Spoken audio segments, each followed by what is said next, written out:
காட்டுப்பகுதியே இல்லாத விக்கிரவாண்டி சுங்கச்சாவடி அருகே சிறுத்தை இறந்து கிடந்தது தொடர்பான பல்வேறு கேள்விகள் எழுந்திருக்கிறது. அது குறித்தான அண்மை செய்தியை நாம் பார்த்து வருகிறோம். வராக நதியில் நீர் குடிக்க வந்த சிறுத்தை நதி வழியாகவே விக்கிரவாண்டி வந்திருக்க வாய்ப்பிருப்பதாக சொல்லப்படும் நிலையில் விவரங்களை உடைய செய்தியாளர் தாமோதரன் வழங்க நாம் கேட்கலாம். தாமோதரன், விரிவான விவரங்கள் என்ன? வணக்கம்.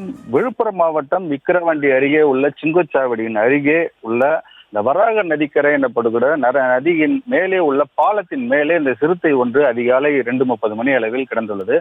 அங்கு சாலையில் சென்ற பொதுமக்கள் அதனை பார்த்துவிட்டு அவர்கள் உடனடியாக சுங்கச்சாவடி தகவல் கொடுத்து சுங்கச்சாவடியினர் விழுப்புரம் விக்கிரவாண்டி காவல் நிலையத்துக்கு தகவல் கொடுத்துள்ளனர். இந்த தகவலை தொடர்ந்து அங்கிருந்து வனத்துறைக்கு தகவல் கொடுக்கவே வனத்துறையினர் மற்றும் காவல்துறையினர் அனைவரும் அந்த சிறுத்தை இருக்கும் பகுதிக்கு வந்து சிறுத்தை எப்படி இங்க வந்தது என்ற குறித்து ஆய்வு மேற்கொண்டனர்.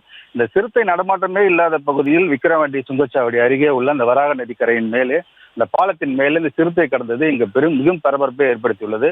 இந்த பகுதியில் சுற்று வட்டாரத்தில் சமீப காலமாக இந்த நெடுமொழியனூர், செஞ்சி உள்ளிட்ட பகுதியில் சில ஆடுகள் கடிக்கப்பட்டதாகவும் பல ஆடுகள் கடிப்பட்டுள்ளதாகவும் தகவல் கிடைத்தது. ஆனாலும் அப்போது வனத்துறையினர் இந்த பகுதியில் சிறுத்தை நடமாட்டம் இல்லை எனவே கூறி வந்தனர். வேறு ஒரு மர்ம விலங்கு தான் இது கடித்துள்ளது இந்த தகவலை நமக்கு பதிவு செய்தனர். இந்த பகுதியில் சுற்றி வட்டார பகுதியில் விக்கிரவாண்டி உள்ளிட்ட பல பகுதி விழுப்புரம் பகுதியில் பல பகுதிகளில் இந்த சிறுத்தை நடமாட்டம் தென்பட்டதாக இதுவரைக்கும் வரலாறு இல்லை. இந்த வனத்துறையினரும் சிறுத்தை நடமாட்டத்திற்கு வாய்ப்பில்லை, கால் படமும் உள்ளிட்டவை எந்த விதமான அறிகுறியும் கிடையாது என்றே கூறி வந்தனர். இந்த பகுதியில் விக்கிரவாண்டி அருகே சுங்கச்சாவடி அருகே அந்த சிறுத்தை கடந்தது பெரும் பரபரப்பையும் அச்சத்தையும் பொதுமக்களிடையே ஏற்படுத்தியுள்ளது.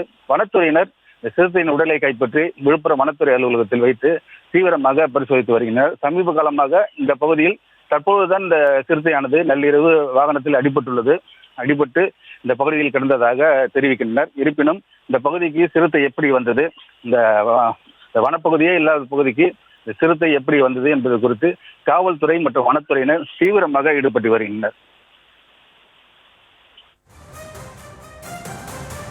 விரிவான விவரங்களுக்கு நன்றி தாமோதரன்.